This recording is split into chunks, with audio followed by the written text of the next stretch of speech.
Hi guys, Kim here. I'm here today to talk to you about the pitch rubric, specifically the classroom pitch rubric. The classroom pitch rubric is the one that has the four scoring columns. It also doesn't use bullet points. It has spelled out in sentences. And the most important part of this rubric is the last two pages, which are the reflection questions for the students. Because as we all know, in teaching, unless the students actually reflect on what they've learned, we're not getting as much out of them as when they do reflect back on the experience and what they've learned from it. So let's take a quick look and look over this rubric. This is the rubric you should actually have your students working from. The other rubric is just bullet points. It also doesn't have as many different categories on it, and it's not as thorough. This has a lot of information that will help your students to make more informed decisions when they're planning their presentation. The other rubric is for the judges to use in judging them, so it's fairly simplified, but we really would like to see the students working from this rubric so that they're creating the best possible presentation. Additionally, if you are going to grade your students, this is probably a good rubric for you to use. And if you are holding a local showcase, if your judges have the time especially to look this over and really understand it, if you can get them to use this rubric, it might give you a more comprehensive picture of the students and be able to make more informed decisions when you choose which teams will be going to final showcase. So let's take a look at this real quick. The first thing is the hook. Now, when your students are doing their pitches, don't have them get up there and first thing say, hi, I'm so-and-so, and I'm so-and-so, and I'm so-and-so, and we're from, and today we're going to talk to you about. That's the quickest way to lose an audience. So what we really want the students to do is start out with a hook. And the hook is your have you ever, or telling a story, or sharing an experience, something that's related to the problem and the solution, but that draws the audience in. Then once they finish the hook, and it's not on the rubric, but once the hook is over, they should immediately go into the introduction of, hi, I'm so-and-so, I'm so-and-so, and I'm so-and-so, and we're from blah.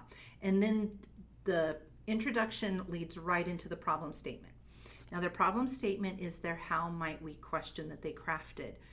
So when they looked at the problems that were facing their small business partner and they chose the one that they were going to solve, they created in design thinking a how might we question, and that's going to be their problem statement. When they were doing their research for the Big Book of Technology, they were looking at what the competition was doing as far as how they were using technology to meet similar type of problems. So that's what they're going to talk about. What did they find? What is either competing companies, or if their small business doesn't have like direct competition, a complementary business, so something that is similar or that their small business partner works with. How are they using technology? So they're going to talk about that. Then they're going to go into talking about the customer segments, and they need to be pretty specific on this. Well, they just can't say it's everyone. Now, if they say, they're trying to reach everyone in this neighborhood or this area, or they are specifically trying to reach teenagers, or they're specifically trying to reach teenage males, or females in their 20s and 30s, or, ethnic, racial, sexuality, whatever the business, what they're really focusing on, the students do need to talk about that and address it, because depending on who your customer segment is will really decide what their technology solution should be, because as we all know, the kids aren't using the same technology as 30-year-olds. 30-year-olds aren't using the same technology as a 40-year-olds, and it just goes on up the line. Yeah, we may all use Google, but I know my dad's not on Snapchat, and neither is my mom, but my mom's on Facebook. I wasn't on Snapchat until I started this job. So you're not going to say, hey, they should have Snapchats with filters if their customer segment is, adults 60 and above. The solution and the prototype go together. So as they're talking about their solution, they should also be showing their prototype. Now in the final showcase, they're just going to like show their prototype, whether it's pictures, images, whatever. At final showcase, there's going to be 2 sessions. There's going to be a first round where the students that you bring from your school are going to compete against each other. And then there's going to be the final round. So in the round where they're competing against each other, they're going to have like 3 to 5 minutes, and they also have to have an interactive prototype. So even if they have, if they're going to develop an app, if they could have that app developed, that would be wonderful. If not, if they've got mock-ups and drawings, then have them use VIL to make those mock-ups come to life. So they would have the first page of the mock-up, and then maybe a video would pop up with them explaining more about it, or maybe like an animated, depending on what your students' skill levels are. If they're doing a website, same type of thing.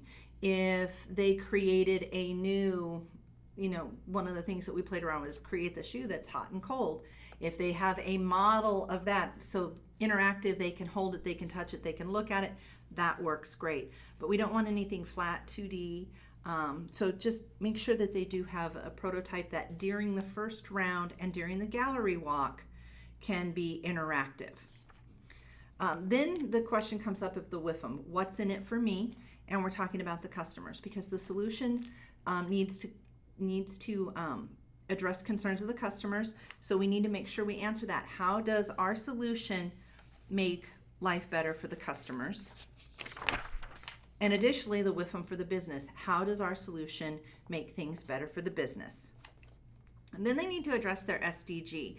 And specifically, what is the SDG that was identified that the small business, how does their solution help that small business to meet their SDGs, and and talk about that.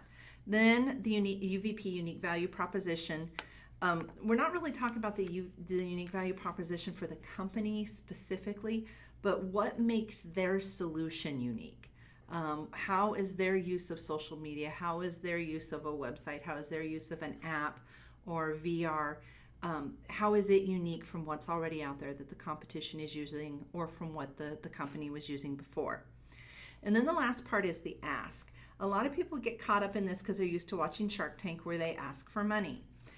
Students don't have to ask for money. I mean, they might, but the ask is about getting the audience invested in what you're doing and getting them to take action. That can be as simple as, hey, we created this Facebook page for our small business partner. Can you go there and like and follow them? Or, our small business partner already has this. Or, hey, can you tweet out with this hashtag, while we're speaking, to let us know that you're following us. It can also be a thing like, we've started on the app development, but we have a few questions, and we would really like a app developer to maybe volunteer their time to help mentor us in creating this application further. So it can be an ask for money, but that shouldn't be their primary with this one. It could be an ask for support, and it can be an ask for resources. So, somebody who can do this, or mentors for the team, or even as much as saying, hey, this is our small business partner, this is where they're located, they do this is really awesome, can you guys go and visit them? Now we're getting into the judgment of it. So the quality of the presentation. So this is the everything, were they monotone? Did they fidget? Did they turn their backs to the audience? Did they turn around and stand and read from the presentation the whole time they were talking? That especially is one of the skills you definitely want to work on with your students. Make sure that they understand that their presentation behind them is simply just visual support for what they're saying. They should already know what they're saying.